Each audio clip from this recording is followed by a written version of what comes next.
COPWATCH, policing the police every single day. And doing what the Charlotte County Sun newspaper and local TV stations won't do every single day.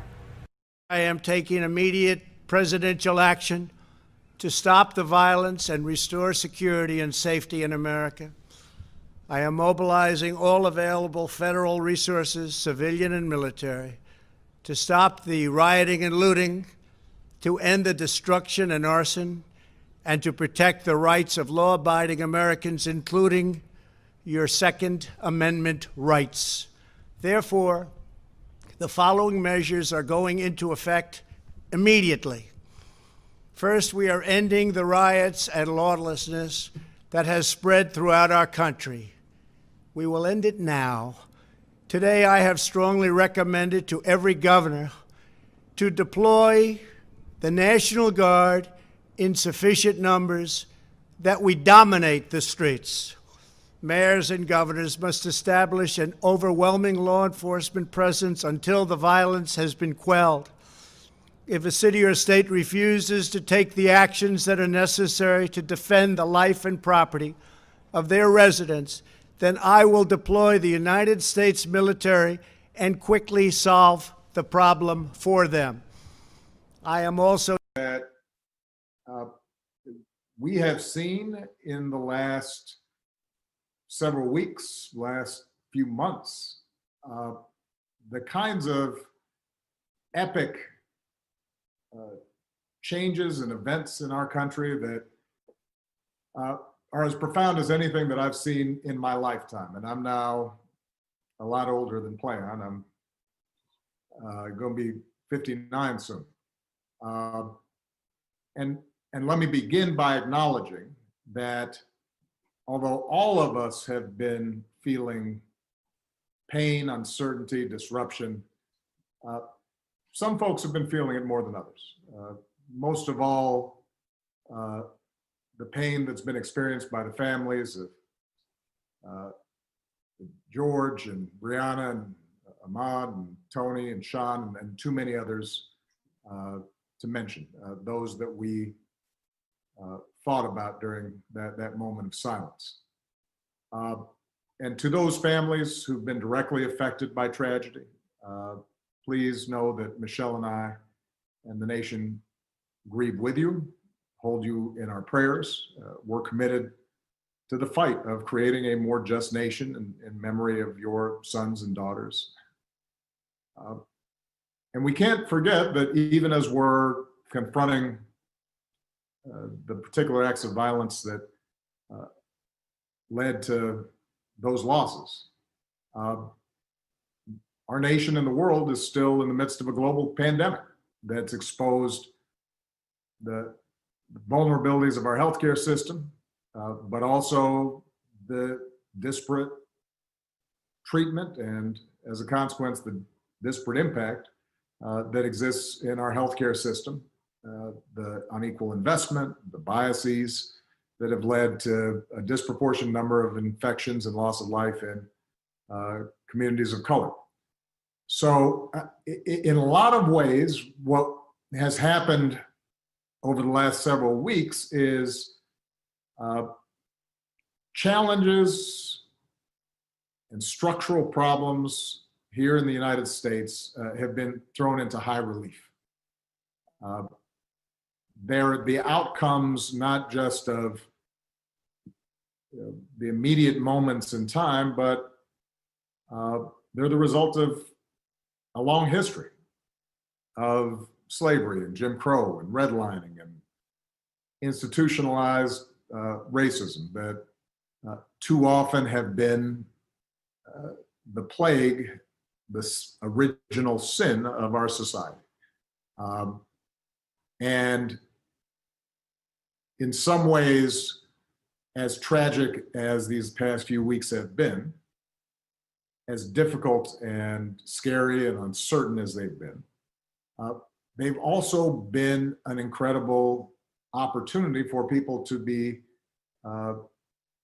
awakened to some of these underlying trends. And they offer an opportunity for us to all work together to tackle them, to take them on, to change America and make it live up to its highest ideals. And part of what's made me so hopeful is the fact that so many young people have been galvanized and activated and motivated and mobilized. Because historically, so much of the progress that we've made in our society has been because of young people. Dr. King was a young man when he got involved. Cesar Chavez was a young man. Malcolm X was a young man. The leaders of the feminist movement were young people. Leaders of union movements were young people. The leaders of the environmental movement in this country and the movement to make sure that the LGBT community finally had a voice and was represented were young people. And so when sometimes I feel despair, I just see what's happening with young people all across the country and the talent and the voice and the sophistication that they're displaying. And it makes me feel optimistic. It makes me feel as if, you know, this country is going to get better. Now, I want to speak directly to the young men and women of color in this country who, as Playon just so eloquently described, have witnessed too much violence and too much death. And too often, some of that violence has come from folks who were supposed to be serving and protecting you. I want you to know that you matter. I want you to know that your lives matter, that your dreams matter. And when I go home and I look at the faces of my daughters, Sasha and Malia, and I look at my nephews and nieces, I see limitless potential that deserves to flourish and thrive. And you should be able to learn and make mistakes and live a life of joy without having to worry about what's going to happen when you walk to the store or go for a jog or are driving down the street or looking at some birds in a park. And so I hope that you also feel hopeful, even as you may feel angry, because you have the power to make things better, and you have helped to make the entire country feel as if this is something that's got to change. You've communicated a sense of urgency that is as powerful and as transformative as anything that I've seen in recent years. I want to acknowledge the folks in law enforcement that share the goals of reimagining policing, because there are folks out there who took the oath to serve your communities and your countries, have a tough job, and I know you're just as outraged about the tragedies in recent weeks as are many of the protesters. And so we're grateful for the vast majority of you who protect and serve. I've been heartened to see those in law enforcement who've recognized, let me march along with these protesters. Let me stand side by side and recognize that I want to be part of the solution. And who've shown restraint and volunteered and engaged and listened, because you're a vital part of the conversation. And change is going to require everybody's participation. Now, when I was in office, as was mentioned, I created a task force on 21st century policing in the wake of the tragic killing of Michael Brown.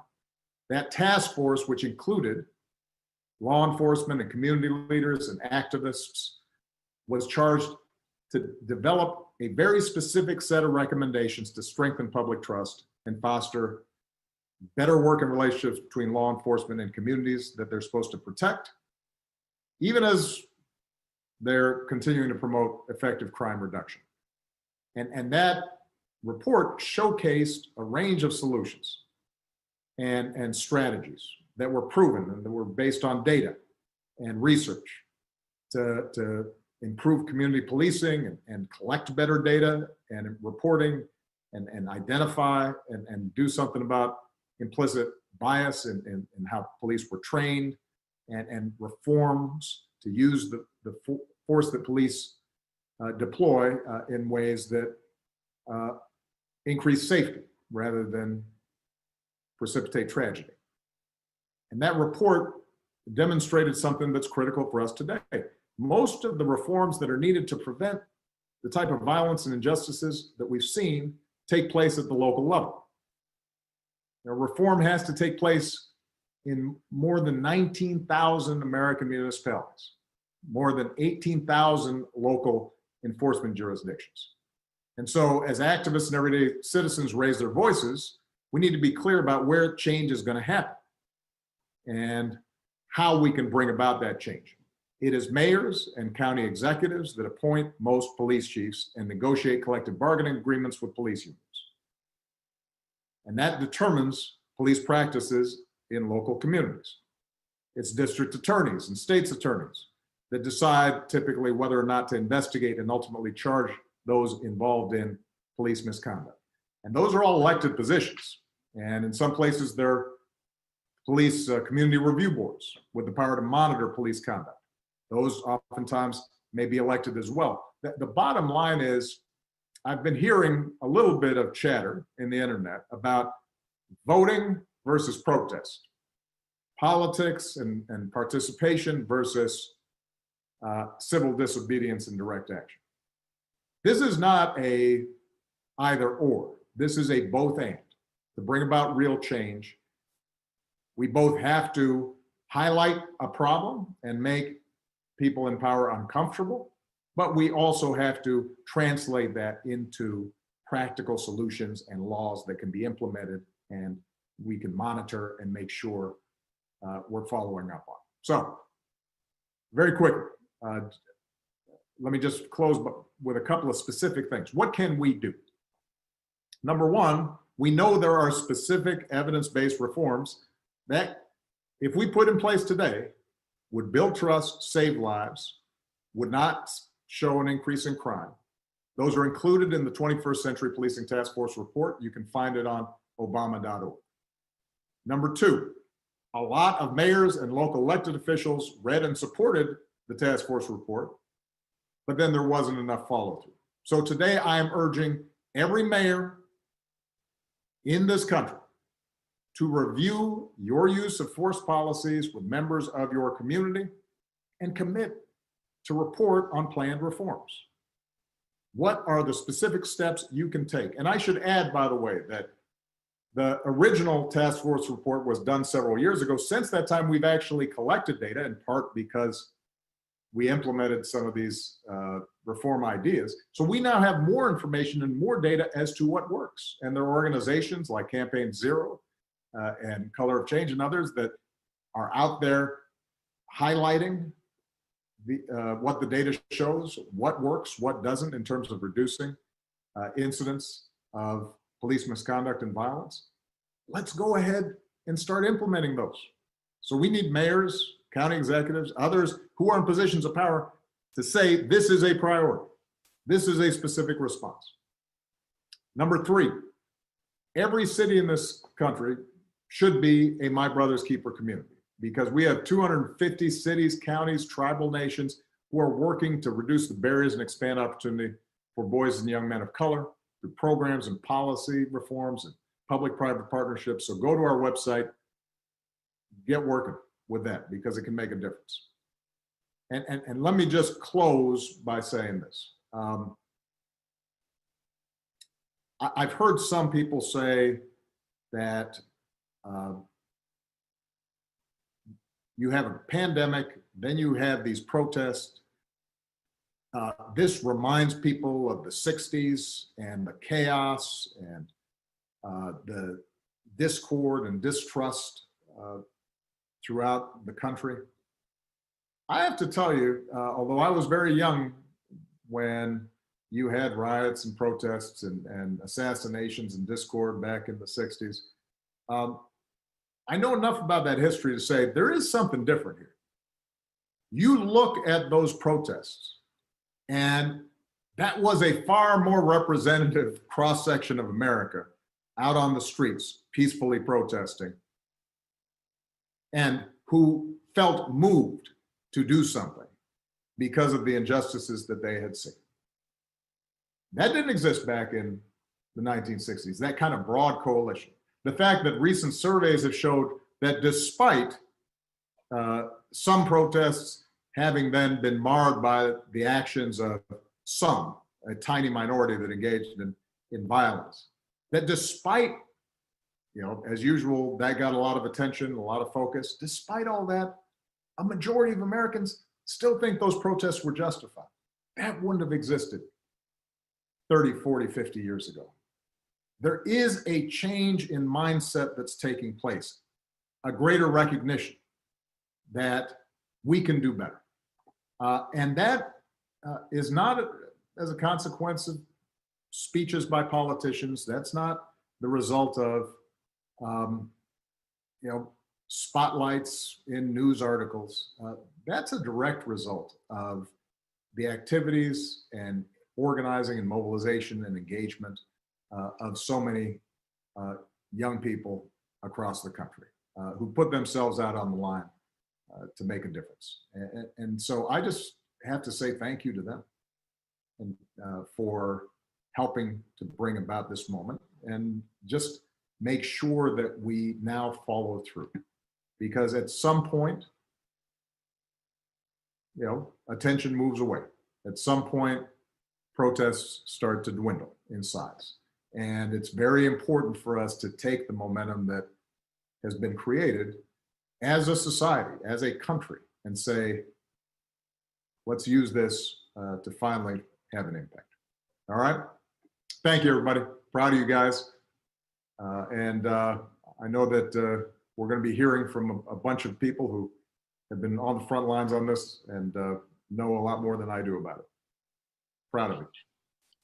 Thank you, Mr. President. For everyone that's watching, the President decided he wanted to stay and be a part of the conversation that's going to be led by Brittany Packnett-Cunningham with the Attorney General and other leaders. Before we go into that section, I want to reiterate the pledge that the President mentioned for mayors. So if you are a mayor, you can go to obama.org and you can take this pledge.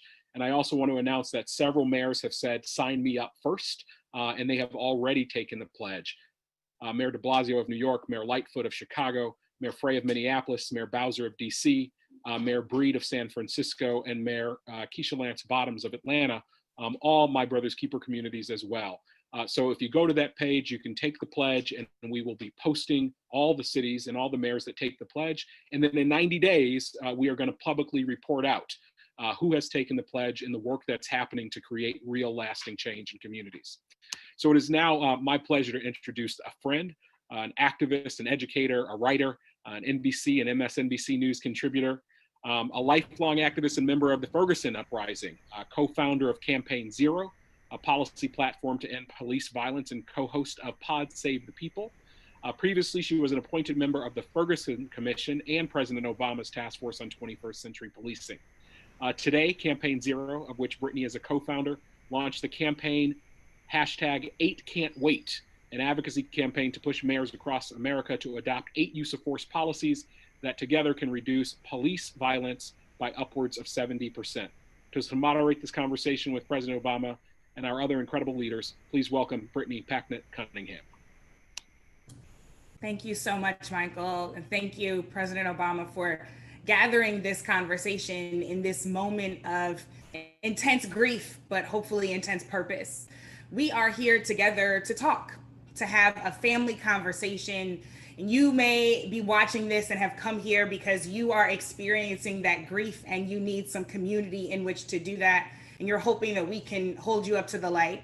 You may be here because, like me, you are girded in the strength of your ancestry, and you know you come from people just like I do, who did far more with far less and are sure that we can win in this moment and everyone after it. However you have come here, why you have come here, we're glad that you're here, because we're here to get honest, to get clear, most importantly, to get to work. So that even the heartening moments of seeing people raise their voices, or even in the moments where a police officer might take a knee, that momentary action might turn into true systemic and lasting change. We have so many brilliant voices that have been gathered. And as we listen to these guests, we'll all be able to better understand how we got to this moment and how we seize our own power to get through it. Before we get started, like Michael, I want to make sure to lift up the names of the people who brought us here, because it wasn't just the former president, though we're deeply grateful. It was George Floyd, a father in Minneapolis. It was Breonna Taylor, a life-saving EMT on the front lines in Louisville. It was Sean Reed, a friend and a brother in Indianapolis. It was Tony McDade, a Black trans man who loved life in Tallahassee, Florida.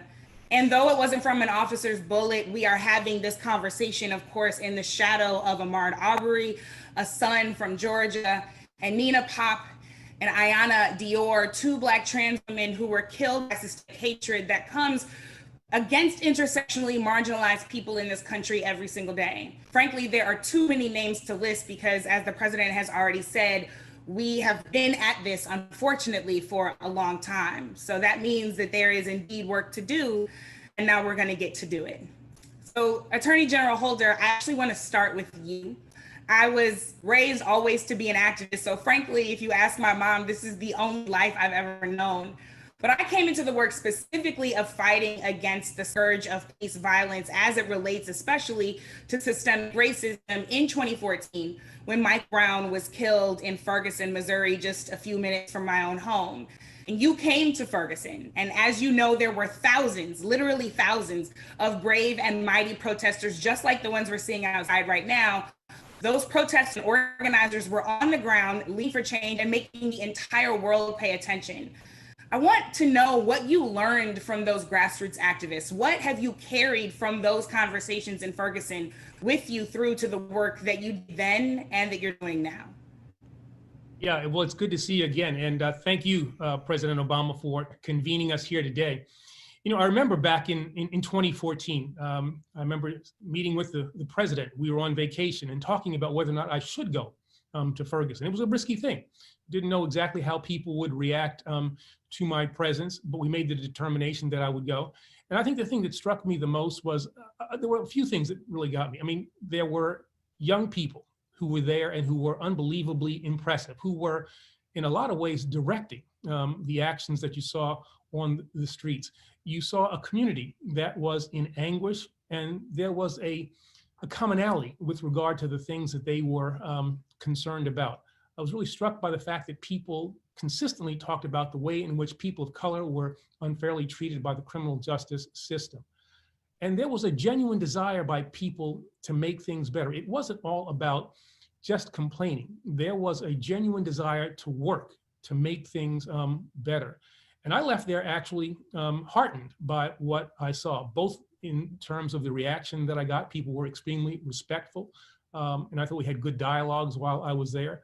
But I also left with the notion that if we invested some time, if we invested some federal resources, that we would be in a position using the great leaders that we met there, those young people who we met there, to make life in Ferguson better, and then use that as an example of what was possible in the rest of the country.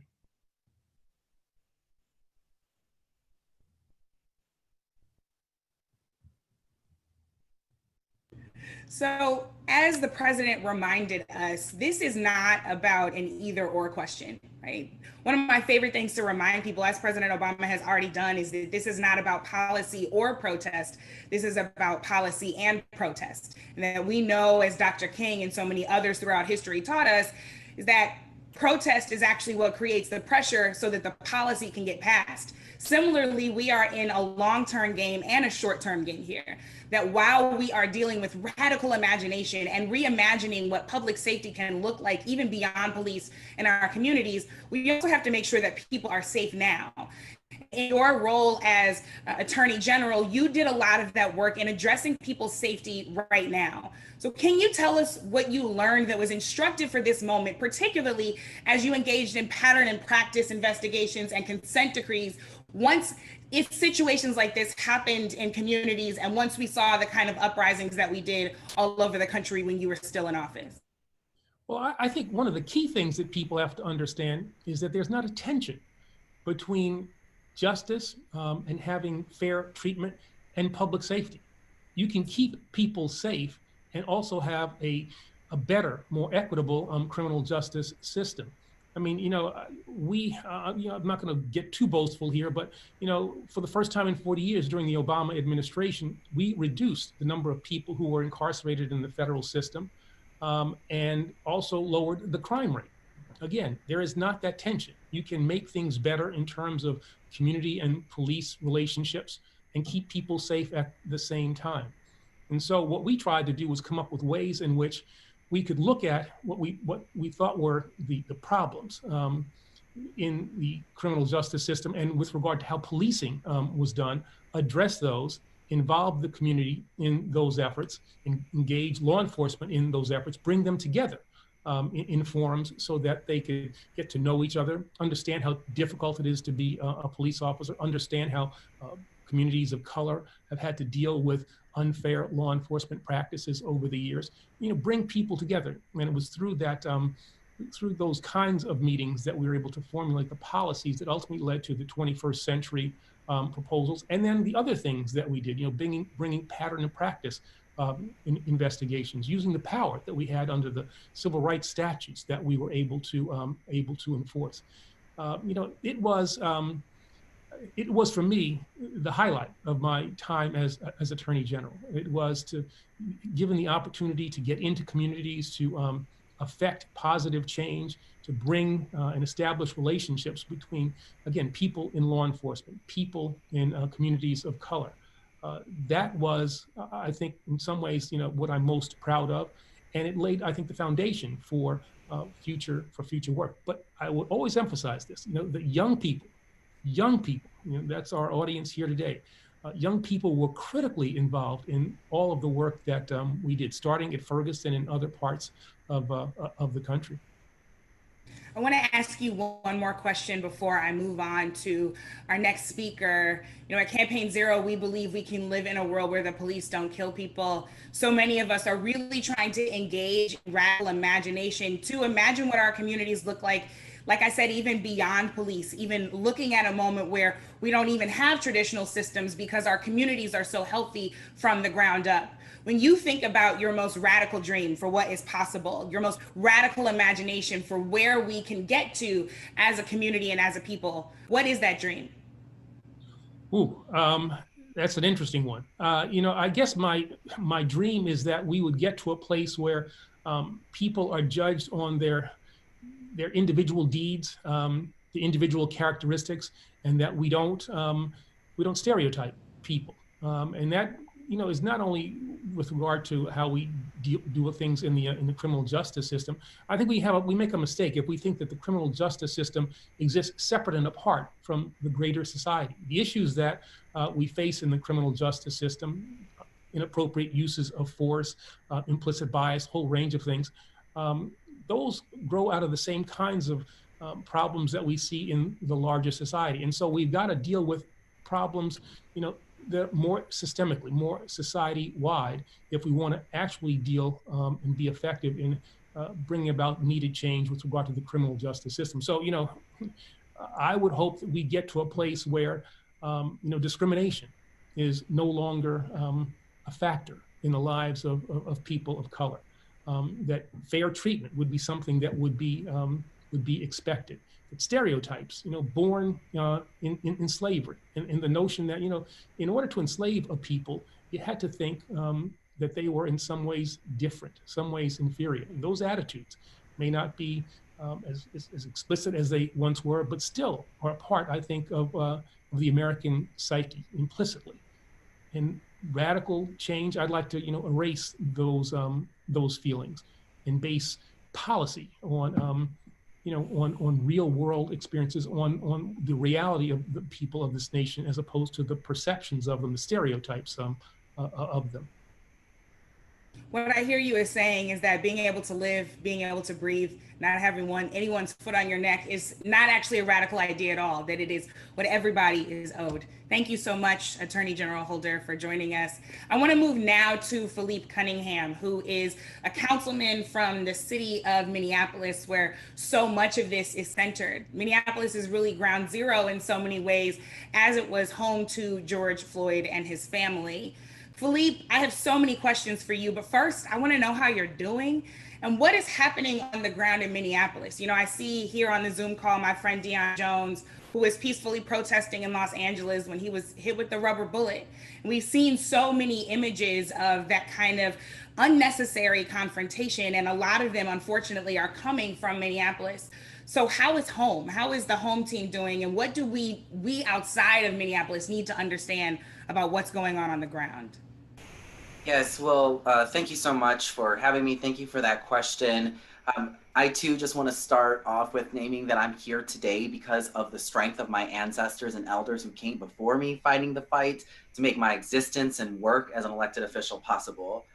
So on the ground in Minneapolis, folks are mobilizing on a scale we've never seen before, and a diverse coalition, a very diverse coalition of folks is emerging demanding justice, not only for George Floyd, but justice in how the city of Minneapolis protects its residents.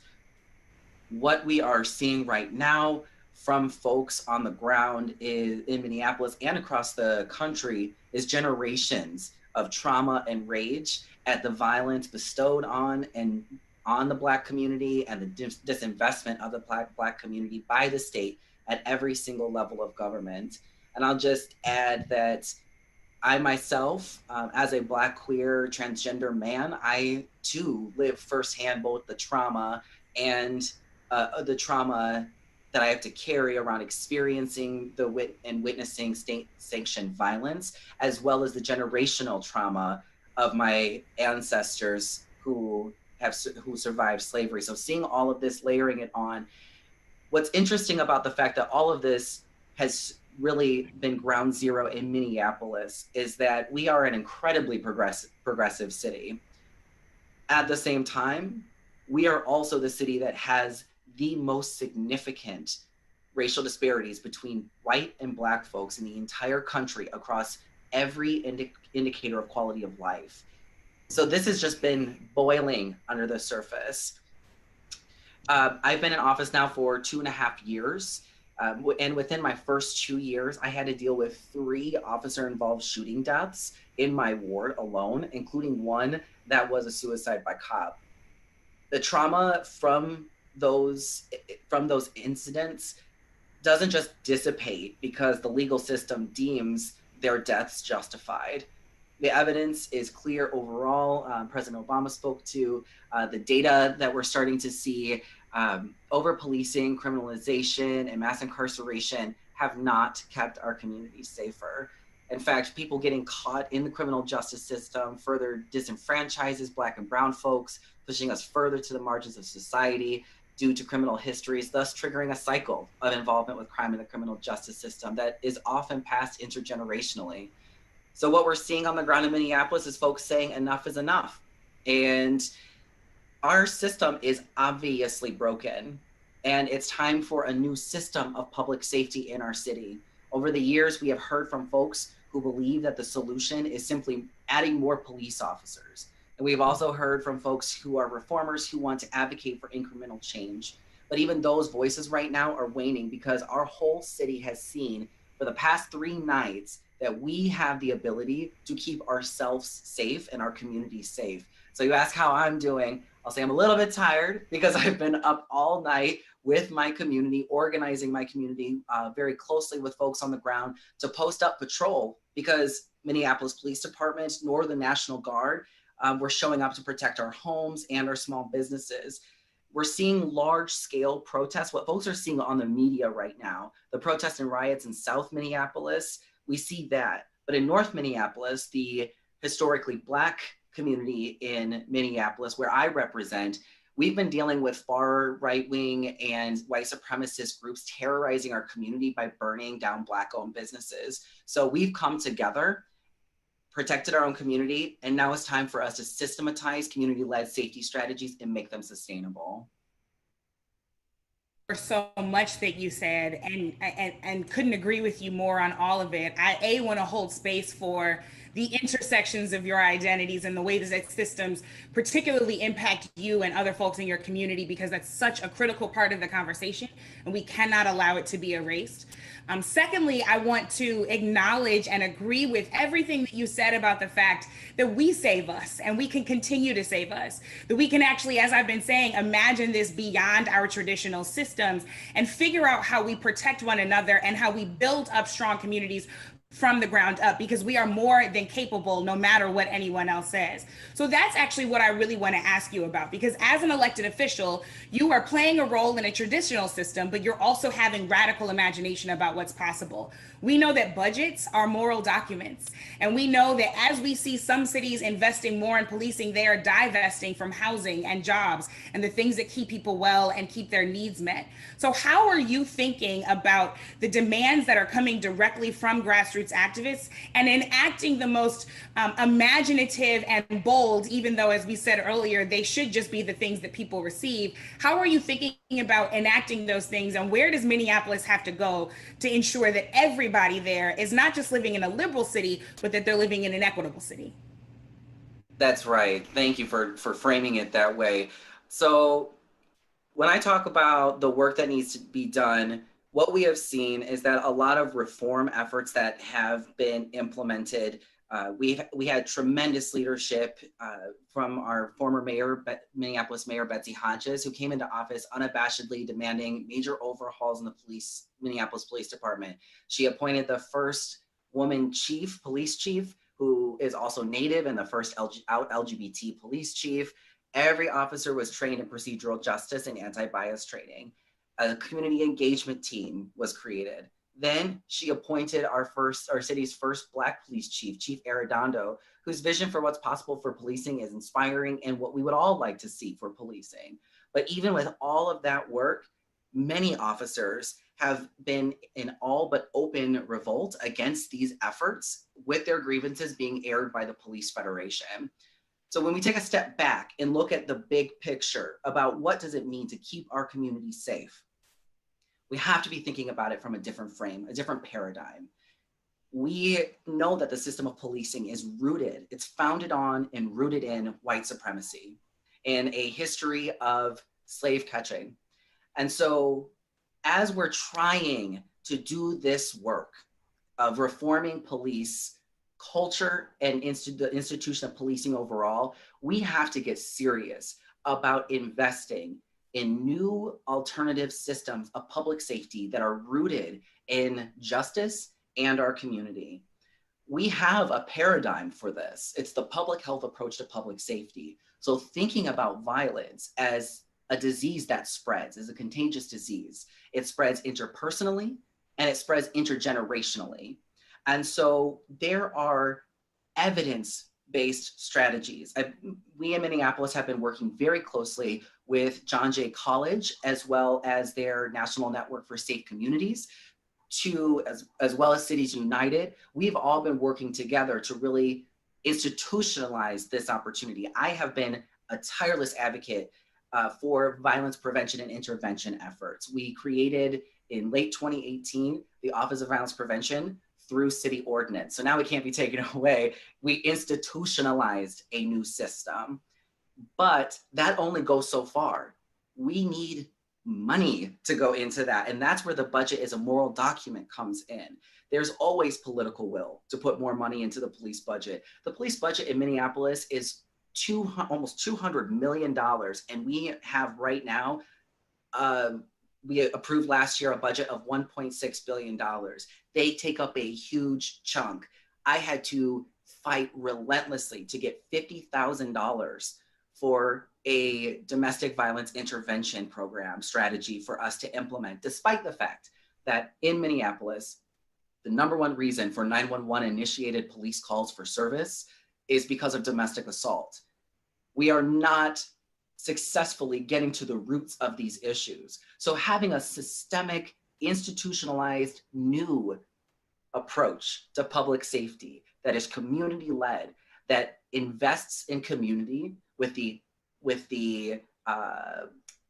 prevention and intervention, as well as thinking big, even moving further upstream, thinking about housing, jobs, employment, training, education, thinking about all of that. That is what true comprehensive public safety is. And we have to start thinking about what does it look like to have a future without police? What would it look like for us to not need police, and then work backwards from there? I used to be a teacher, so backwards planning from everything that is possible is my jam. That's my favorite thing to do. And I'm so glad that you really helped root us in the concept of, again, radical imagination and then action toward that. So obviously there are things that have to happen in the short term. There are policies that have to change. There are investments that have to be made as you move toward those long-term goals. But I really want to, as I close with you, ask you, what should we all be understanding, those of us who do not live in Minneapolis, about what the grassroots demands are as we are making our voices heard and attempting to be supportive of what is happening on the ground there? What should we be lifting up in the short term, the long term, and everything in between to get to that place of, as you said, comprehensive community safety that has to include not just policy, but culture and investment? That's right. Well, first I'll just say I too was a teacher. I was a special education teacher on the south side of Chicago. So the backwards planning is a good thing, right? So what we really need in terms of support in Minneapolis is we just need for folks to keep an eye on us and to be able to hold us accountable, because there is some real momentum here. Like I said, we've heard, since I've been in office, I've heard from so many folks who are just like, the way we solve this problem is by just adding more police. If we just add more police, that will solve the problem. Or if we implement these specific reforms, body cams, diversifying the police department, anti-bias training, those sort of reforms, then we'll see the outcomes. But we really need to dig even deeper into it. And what we're seeing is a groundswell of demands for the city of Minneapolis to defund the police. That's what we're seeing right now. These folks are the ones who are transformation oriented. And so in Minneapolis, the public and political will right now are very concentrated at this point in transformational change. And things have also changed in that who is in elected office here. I'm actually not the only Black trans person on Minneapolis City Council. A lot of folks don't realize that. My sister, Council Vice President Andrea Jenkins, is also on the Minneapolis City Council, and she's a powerhouse. Activists and organizers have allies with the same vision for equity and justice who are in office now. So that really opens the possibility when we all work together. So I would say that we're starting to dive into it. The state's Minnesota Department of Human Rights has opened an investigation into the police department for the last 10 years for systemic racial discrimination. So I would say what we need right now is for folks outside of Minneapolis to keep an eye on what's going on, and also to invest in the folks, the organizations who are on the ground, who have been doing this work for years and years, and to also push folks on the ground here, communities, to make their voices heard. That is one of the biggest things, is that I hear the most from the folks who just simply want more police.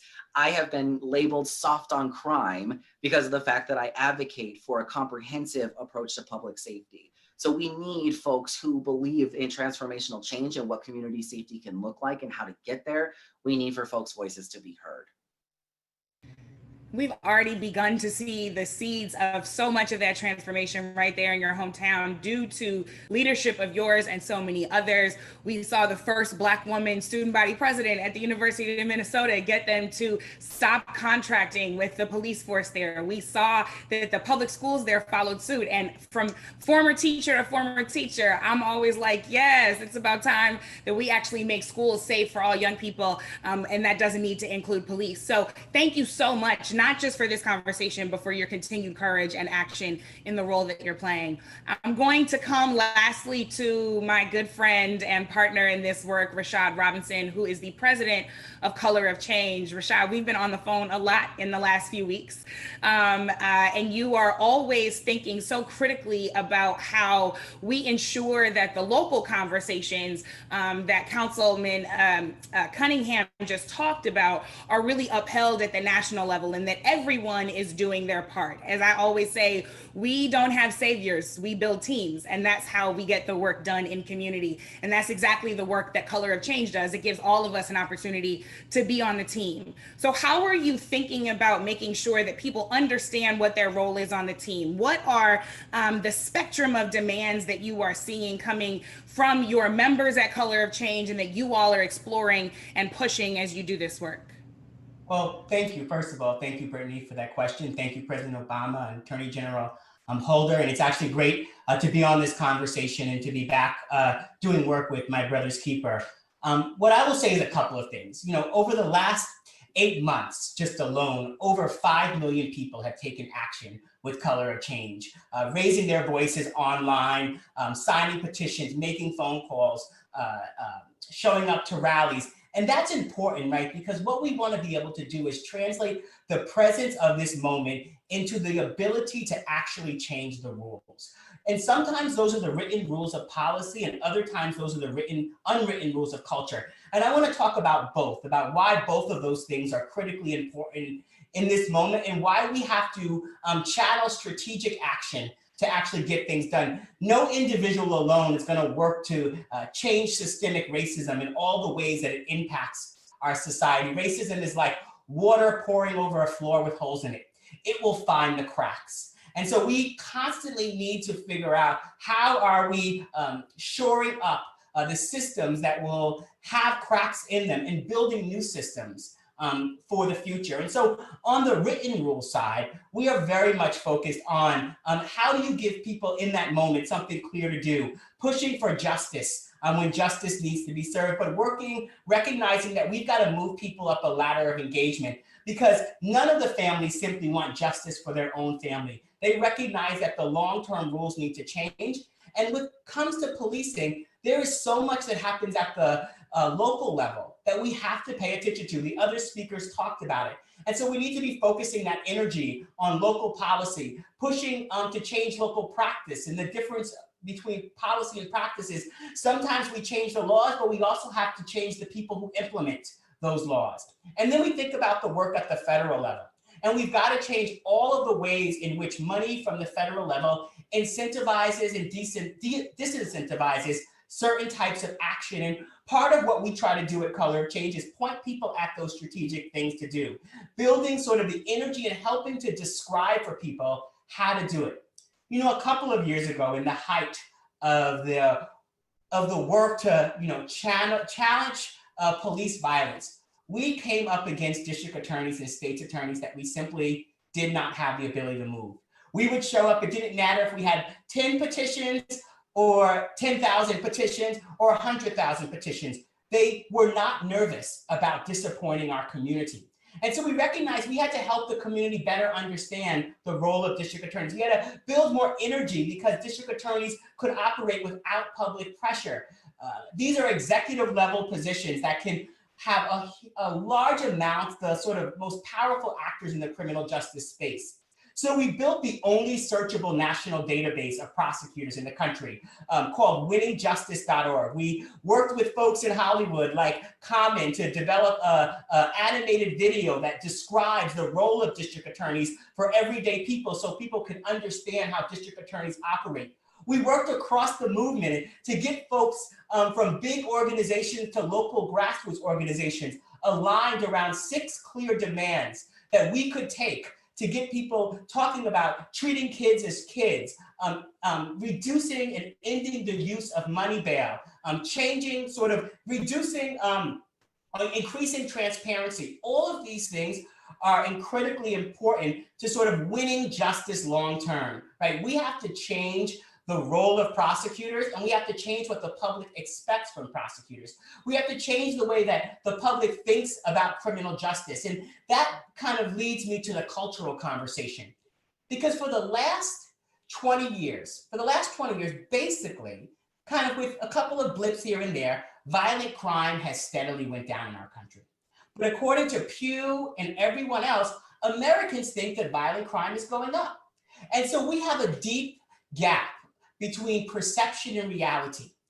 And that makes it much harder when we are trying to do those critical things that the councilman talked about in terms of reducing police budgets, in terms of actually ensuring that we're investing in education and mental health and jobs and all the things that we know that communities that have reduced the need for law enforcement, they don't need as many police. And so because the public has been inundated with images that makes us believe that violent crime is right around the window, right around the door, we've had to build a program. And through our work at changehollywood.org, through our efforts, we worked with USC to do a whole study of crime TV shows. And now we're working in writers' rooms to push and change the content and the storytelling.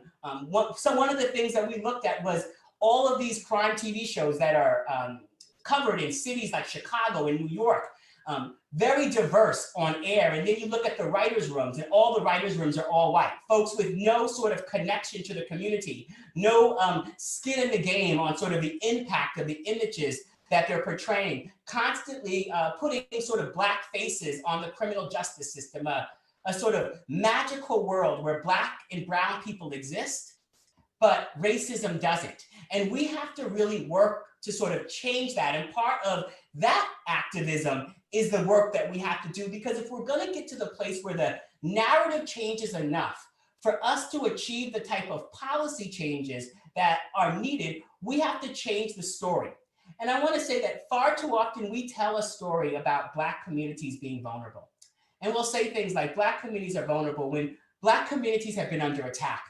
Black communities have been targeted. Black communities have had a history of being fleeced, of being underinvested. And all of those things are not about being vulnerable. Those are things about being on the chopping block. And so when we work to change that story, we can accomplish so much more. I have one very brief question because I know we have to wrap up now. People keep asking me this question, so I want to ask you, and maybe you can give me some tips. Is this moment a game changer? We've been in this work for a while now. Many people have been in it for even longer than us, but is this moment a seismic shift in what's possible where we see ourselves right now? You know, I think it's a great question, because I think that we want fast food. We want things that are quick, and we want things that are easy. And progress and justice is not easy, right? The thing about inflection points is that they present the possibility for huge leaps forward, or they actually present the real threat for us to go backwards. And I think what we all have to recognize is that a lot of things actually have changed over the last several years. White people in a Starbucks take out their cell phone and are filming a police interaction that they don't actually, that they recognize is wrong because a movement has built the sort of mental model to train them. A major financial company, when they create consequences for an employee that does something racist in a park, uses the word racism in their statement in a way that we probably wouldn't have imagined them doing. That doesn't mean we give institutions too much credit, but we recognize what we have won along the way, and the way in which we have shifted what our demands can be. We've shifted what can be possible. And so I want folks to think that we have been the game changer. The game has continued to change. And the deep level of pushback that we can continue to get from forces is an absolute result of the power that our movement is building. Make no mistake, it doesn't mean that progress is a straight line. But I want folks who are coming into this movement to not come into this movement thinking that they've got to fix a movement, but that they've got to put on their armor and join us. They've got to follow the institutions that have been driving and making so much change. And then they've got to add their creativity and their interest to what we are doing. But we have been winning. And so much of the reaction to what we are seeing is a result of the progress that I believe we are making. Precisely. The pushback wouldn't be so great if the progress wasn't real. We are the game changer. Rashad, thank you so much. You know, we've heard in this conversation that social change work, changing our communities, having the kind of world we deserve, it's hard work, but it is absolutely necessary work. And we have to be brave enough to imagine what is possible and then go work for it and not just dream it. And we also have to be incisive enough to make sure that people are safe and whole and healthy now. Look, Black people deserve to live because we are human. And Black people deserve much more from America for lots of reasons, but in part because we often save it from itself. We know for sure that we don't just deserve to survive, we deserve to thrive. That means we need justice. And as Dr. Cornel West says, justice is what love looks like in public. So let's go make sure that love is living out loud in public. Mr. President, I see your face. I've seen that face many times before in our meetings. I know you are itching to ask a question. So I will close and hand it off to you. Well, listen, I've just been enjoying you know, hearing all the wisdom that's been spread by so many others. I want to first of all give Eric Holder his props as Attorney General.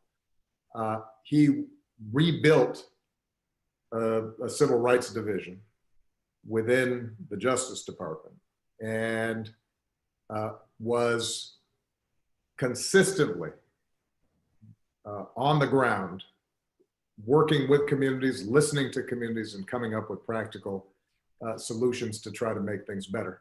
And I couldn't be prouder of him. Blown away by Philippe and all the good work that he's doing. Rashad has been a consistent warrior for change. You know, he was part of the conversations we had after Ferguson. And Brittany, you know, I think you're all that. So as I listen, I am feeling once again inspired. And what has particularly inspired me is the degree to which folks are thinking strategically, practically, at a very detailed level about where are the places where you can make change and what are the practical solutions backed up by research, backed up by data, backed up by experience that allows us to create a set of communities that are safe and just, safe and fair, safe and non-discriminatory. And that is possible. And I think that one of the things that has been raised is the fact that we don't have the capacity to eradicate 400 years of racism in one fell swoop. So if we think that this is a seismic shift, I hope people don't feel like, well, nothing's going to happen once we figure this out. As I've been known to quote Dr. King, I've said frequently, the arc of the moral universe is long, but it bends towards justice. We bend it.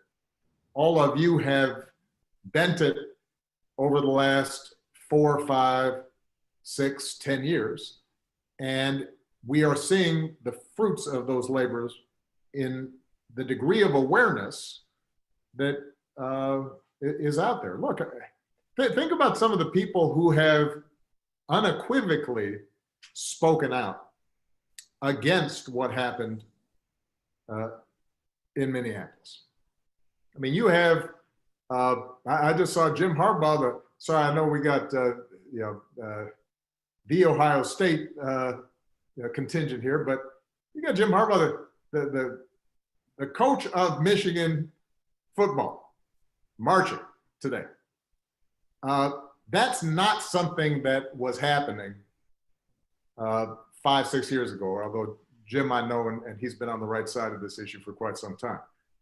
You have unlikely participants because all of you have worked so hard to raise awareness. That's the progress that has been made. It doesn't mean everything's been solved. The only question I think maybe might be worthwhile for me to throw out there, even though I've read enough of the literature to have a pretty good sense of what the answer is going to be. Brittany, you mentioned that Campaign Zero has put forward 8 can't wait. We've talked about the 21st Century Task Force report. It'd be useful maybe to just tick off very quickly. What are the 8 things that are the 8 that Campaign Zero is promoting?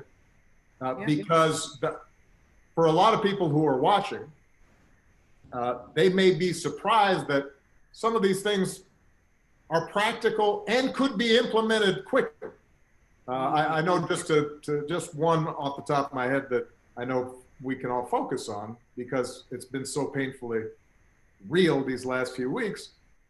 Chokeholds and strangleholds, just saying that's not what we do.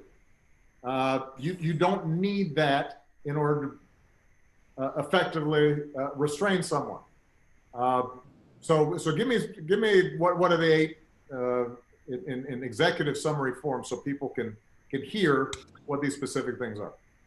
Got you. So I didn't know the first question would come to me, but the 8 things are banning chokeholds and strangleholds, requiring de-escalation first, requiring a warning before pulling out a weapon, exhausting all alternatives for those actions, a duty of other officers to intervene, so officers can't just stand there and watch injustice happen, banning shooting at moving vehicles, we know that keeps police and everyday citizens safe, establishing a use of force continuum, and requiring all force to be reported. And I want to be really clear, together those 8 things can reduce police violence by upwards of 70%. That does not stand in competition with what Philippe just walked us through. Because we know that these things can happen immediately without any executive order or act of Congress, all we need is a mayor to have the political will and courage to stand up and say, those 8 can't wait, and I will go and change the use of force standard tonight, let alone tomorrow. So do that now, and then continue to work with your community, because we will continue to keep up the pressure, I can promise you that, to make sure that we are getting to those comprehensive public safety solutions that are community-based and community-oriented and far beyond anything that we're experiencing right now that Philippe just walked us through. These don't stand in competition with imagination. These are a necessary step immediately to keep people safe as we do the hard work of making sure we get to what's really important. That's great. And let me just point out, in my opening remarks, I mentioned sometimes this tension is posed between political participation and protest. Philippe's an example of why you have to participate politically, because if you are on the streets protesting and making demands, having somebody on the city council who can follow up and respond and advocate and deal with pushback and is in the room when budgets are made and is advising mayors on how they're going to negotiate the next collective bargaining contract with the police union. You need those folks in order to ultimately deliver the goods. I'm constantly mindful of the fact that this is not an either or thing, and there's so many ways, all of which are necessary to make a difference. When Rashad talked about the cultural element of this, Dr. King, this may be apocryphal, but I think somebody mentioned to him, just having an anti-discrimination bill and an anti-lynching bill, that's not going to change hearts and minds. He says, no, it won't, but it'll maybe stop me from getting lynched. And that's important too. Now, so laws are important. On the other hand, the narrative and the stories and telling people, here, see me, I'm human, here's my pain. This is somebody's son, this is somebody's uncle. Here's the story that you need to understand about our background and our community. How do we break down stereotypes, as Eric Holder eloquently talked about? That's the work of a lot of people. So some are going to be on the streets protesting. Some are going to be running for office. Some are going to be writing. during this week, I picked up and reread The Fire Next Time. It is frightening to notice how James Baldwin can lay out a reality 50 years ago that sounds like it was written yesterday. And that's activism, that's work, that's participation. So I worry sometimes that, as we debate strategies, people start thinking there's one way of doing things. We all have a role to play, we all have a part. The more specific we are, practical, in the short term, as well as visionary in the long term, the better off we're going to be. But with that, I'm going to be quiet because you don't need to hear from more old head stuff. But I just want to say how much I appreciate all of you. And Michael, I'm assuming that the conversation is going to continue. Yes, sir. Let me go ahead and jump in and thank Brittany for the masterful moderation and for all the wisdom and hard work that was on display. I'm now going to turn it over to our Deputy Director for Network and Partnerships at My Brother's Keeper Alliance, Nicole Fields, who's going to take a couple questions from our MBK communities. So not everyone watching has an opportunity to ask questions, but our MBK communities do. So that's another reason you should become an MBK community. So Nicole is going to pose a couple questions, but we will get you out of here by 6:30, everyone. We realize that we've been on for a while, but we will be sending resources afterwards. We've also created a Google group so we can continue this conversation there as well. So Nicole, let me bring you on to field those questions. Thank you, Michael. Thank you, Brittany. Thank you, President Obama. Really powerful conversation, tons of great questions. As Michael mentioned, we can continue this conversation. So if we don't get to your question, do not worry. We can continue this conversation in our Google group. I'm gonna take the first question from our young people. Play on Patrick asks, this question is directed at Councilman Cunningham. How have the media's portrayal of frequent violent riots in Minneapolis affected your efforts to promote the work of protesters, activists, and elected officials pushing towards a self-sustaining public safety system? Yes, thank you for that question, Playon. So, So the media's portrayal of hyper-focusing on the violent protests or the violence and the rioting happening during the protest really pulls away from what is actually happening. The real story of the trauma and the pain and the reason why folks are out on the ground doing the work, why we are traumatized as a community, why we are doing this work together. So the media is looking for a sensational story, and talking about the public health approach to public safety is not that sexy. So it's easier to be able to pick what's happening right now, make that newsworthy.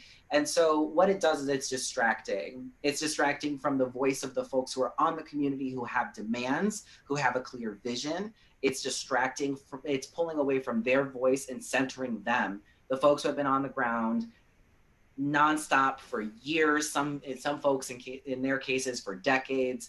And so I want to make sure that I've been all over the media. I've been fortunate that folks have been reaching out all over the world, and I keep hammering home. Everybody wants to talk about the riots and the violence and everything that's happening, but I always redirect it back to it is possible for us to build alternative systems to public safety outside of policing.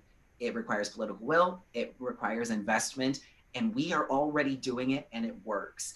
And so trying to constantly bring it back to that is really what I think it's important, that we have messengers who have the platforms, the bully pulpits, as we say in politics, have those platforms to be able to speak that. We have to keep pushing it and not let media distract us from really the point, which is justice. Thank you, Councilmember. Great, well said. The next question actually was asked, a few folks asked this same exact question, and I think any one of our panelists can take this. What advice can you give to mayors to honor protesters' demands for more police accountability and less brutal and racist practices while supporting their police force and maintaining broad public confidence. Folks have been asking, how do we change these accountability measures while also confronting police unions who have invested in our elected officials? You know, I'm going to take a stab at something just because I think it's illustrative. It doesn't answer the entire question. When I was in the state legislature back in Illinois, we passed one of the first, if not the first, laws dealing with racial profiling in traffic stops. And there was no way to get that passed without support of the FOP, the Fraternal Order of Police, the primary organization of the police unions. And the argument I was able to make to them was that police officers are going to be safer if there is greater trust and less tension. That they will be able to do their jobs better if they have data that has been collected, that is clear, and police chiefs are going to be able to manage their forces more effectively. They will be less distracted by things that don't require an armed response, and they can refocus attention in ways that are good for them as well as the community.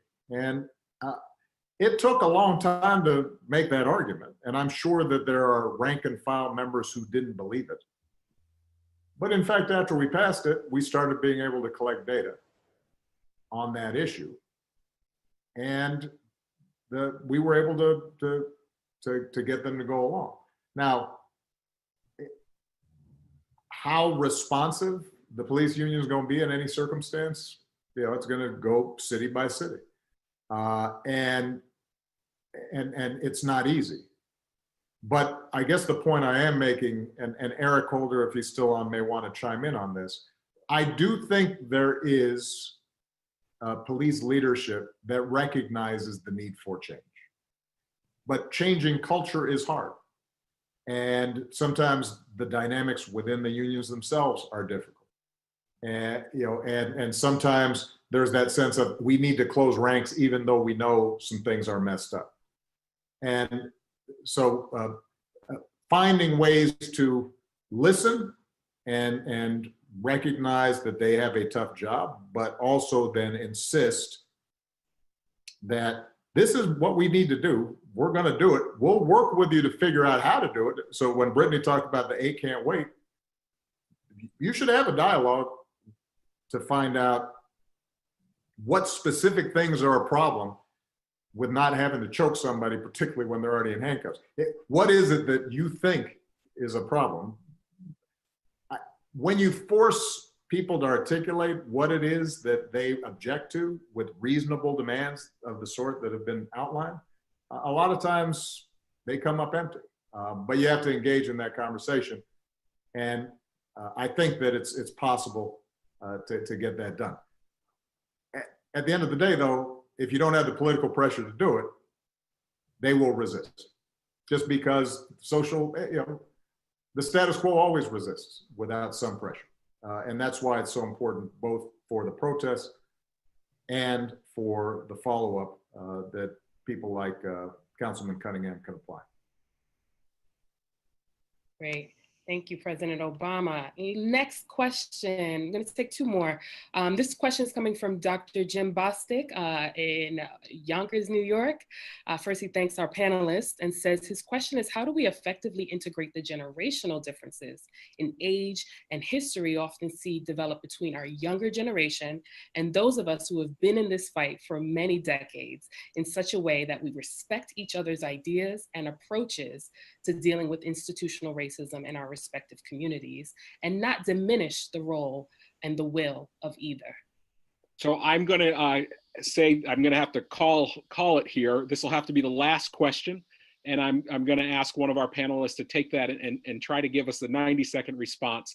While you're thinking of your response, I just want to say how grateful we are for Dr. Jim Bostic. Yonkers is one of our MBK impact communities that is doing extraordinary work on the ground in Yonkers and in the prison system in Yonkers as well. So who'd like to take that question with a quick response?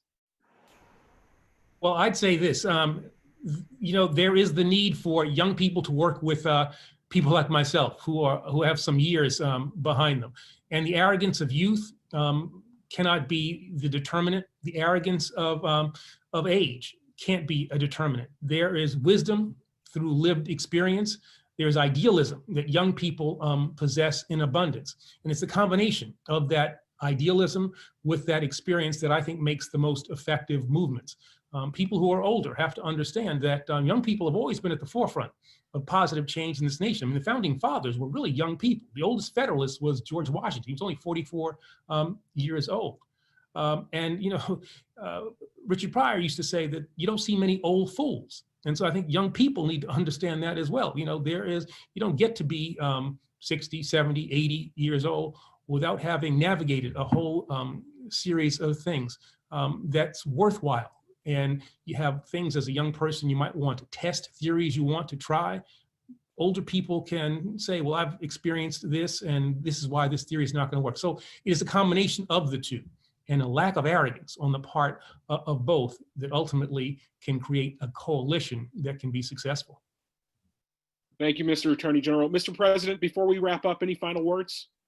No, just keep working and stay hopeful. As I said, this is a moment, and we've had moments like this before, where people are paying attention. And that doesn't mean that everything will get solved. And so don't get disheartened, because there's a marathon, not a sprint. But the fact that people are paying attention provides an opportunity to educate, activate, mobilize, and act.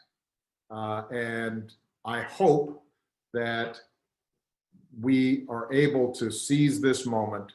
I hope the mayors across the country who have either been watching or hear about this take that pledge to start immediately implementing some steps that can make a difference. And I hope all the young people who've been inspired and engaged and involved, they keep at it, because that's what ultimately is going to create the kind of country we want. And for those who have been talking about protests, just remember, this country was founded on protest. It is called the American Revolution. And every step of progress in this country, every expansion of freedom, every expression of our deepest ideals has been won through efforts that made the status quo uncomfortable. And we should all be thankful for folks who are willing in a peaceful, disciplined way to be out there making a difference. So thank you so much, everybody. Proud of you. Thank you, Mr. President. I encourage all of you to go to obama.org. Go to obama.org if you're a mayor, take the pledge. If you're looking to become an MBK community. Hey, Sheriff County, this is Sheriff County COPWATCH. I am using any video here under fair use if you have criticism, reporting, teaching, etc. And please donate. I do not make money from YouTube, and there are different ways to donate in the video links. Thanks.